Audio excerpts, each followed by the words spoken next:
What is up, guys? The Strong Boys 19 here. So this is going to be a video that I feel like doing outside since I'm going to be walking around. I'm going to be doing a video with my list of my favorite albums of 21 so far. So this is going to be in no particular order, all on my personal opinion.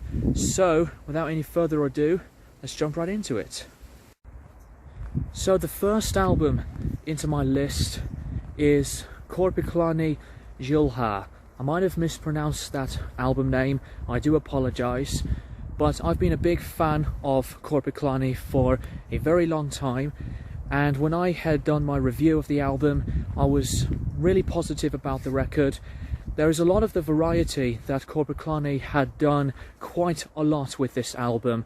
I find that some of the instrumentation was extremely catchy.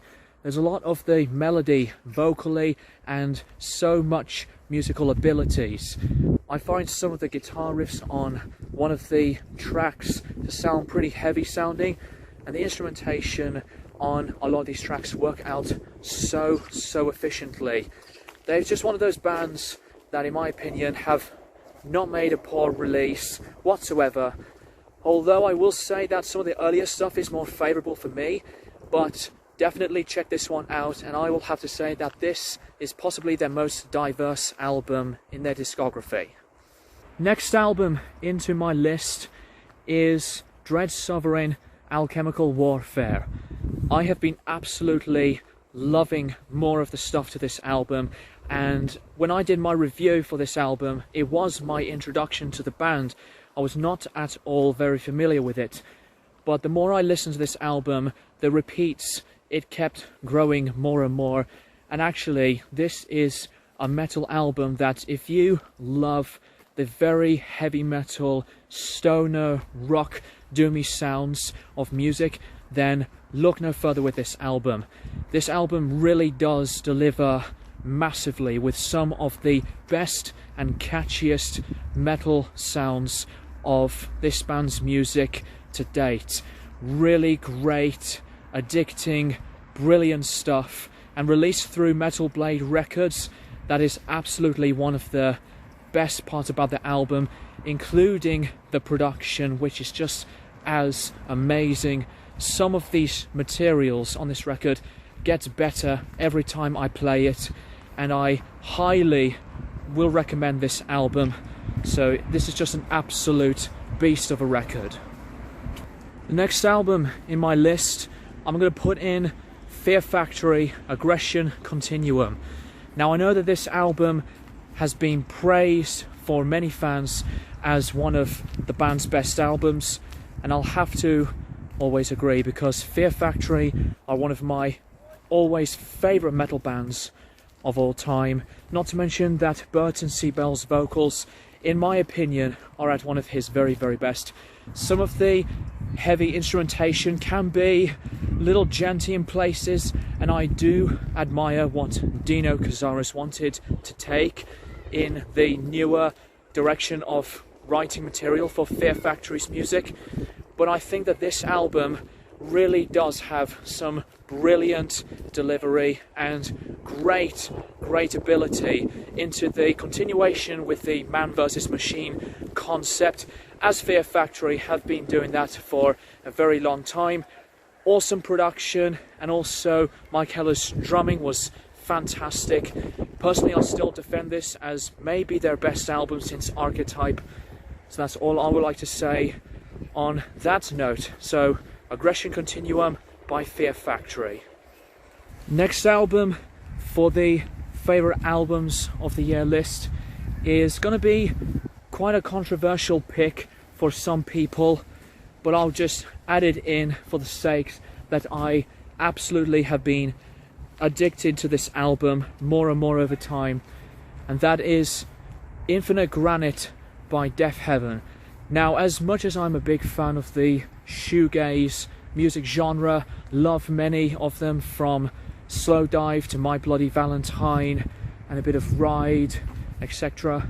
I think Deaf Heaven to really depart their black metal, post-metal sound and to change their sound entirely into something incredibly glorious, with wonderful production, melodies that are completely clean and atmospheric, with a lot of the distorted blazing guitars, but to have a lot of the dream pop essences that are magically sprinkling all over.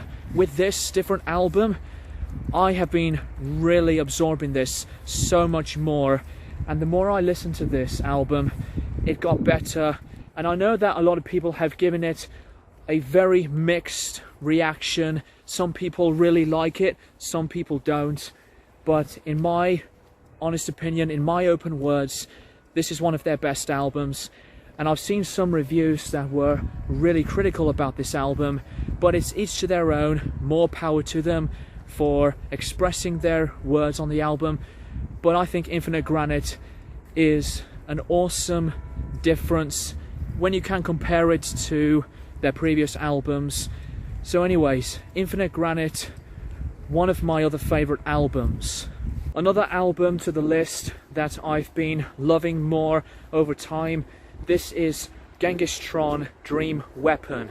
Just like with Alchemical Warfare, this was my first introduction to a band that I've not been at all familiar with.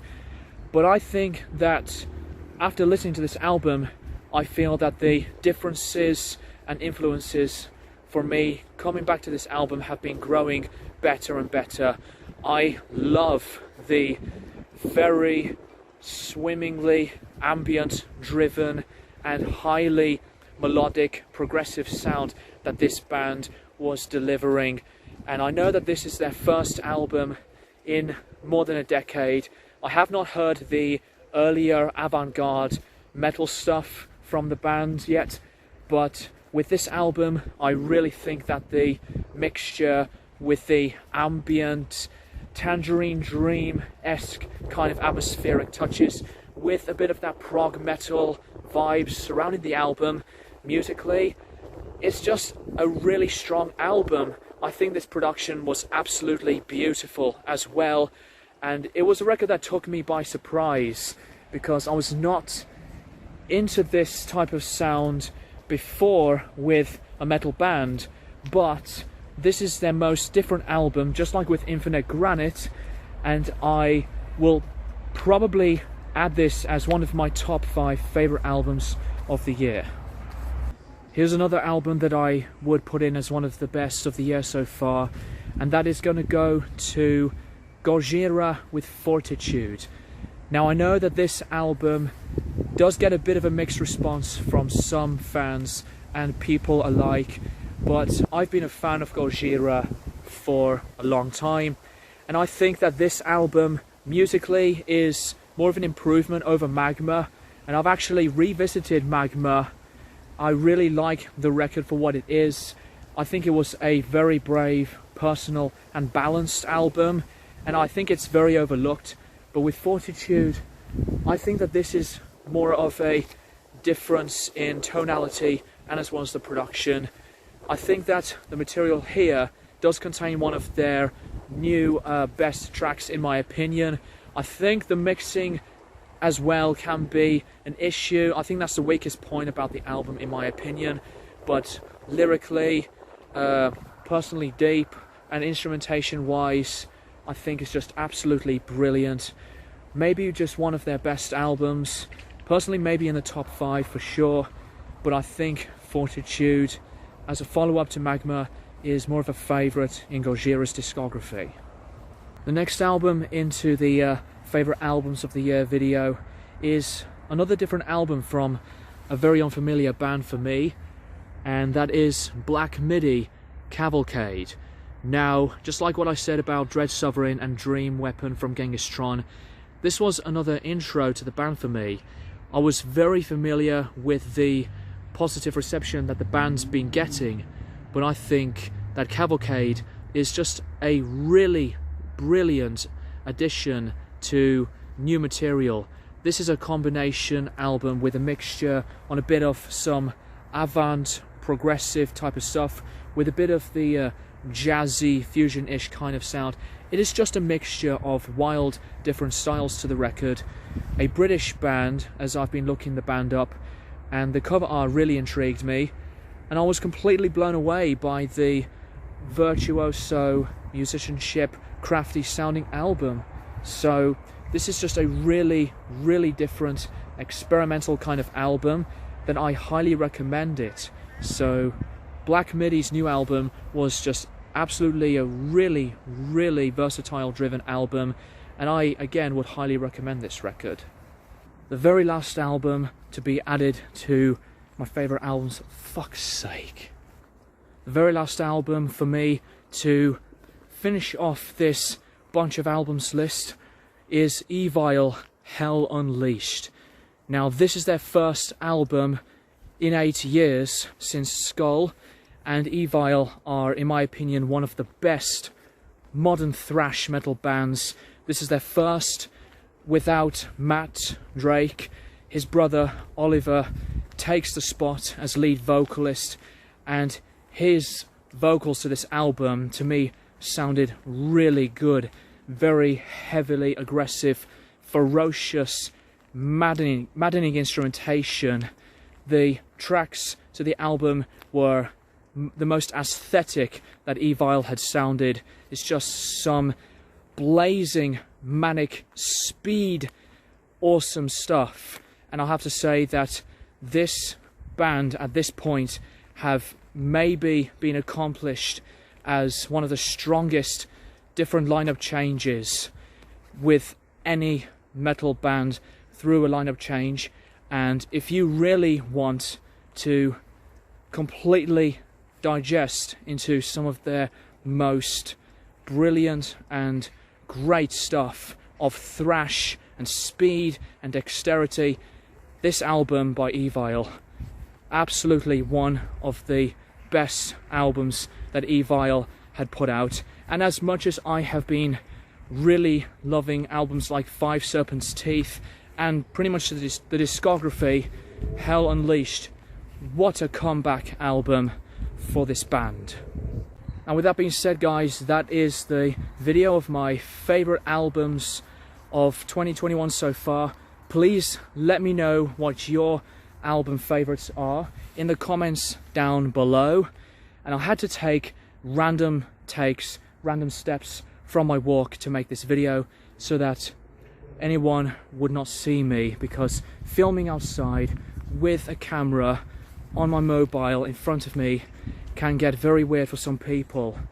I can see why, but anyways, I was very confident to do this outside. Thank you guys for watching, and I'll keep you guys posted for more videos in the near future.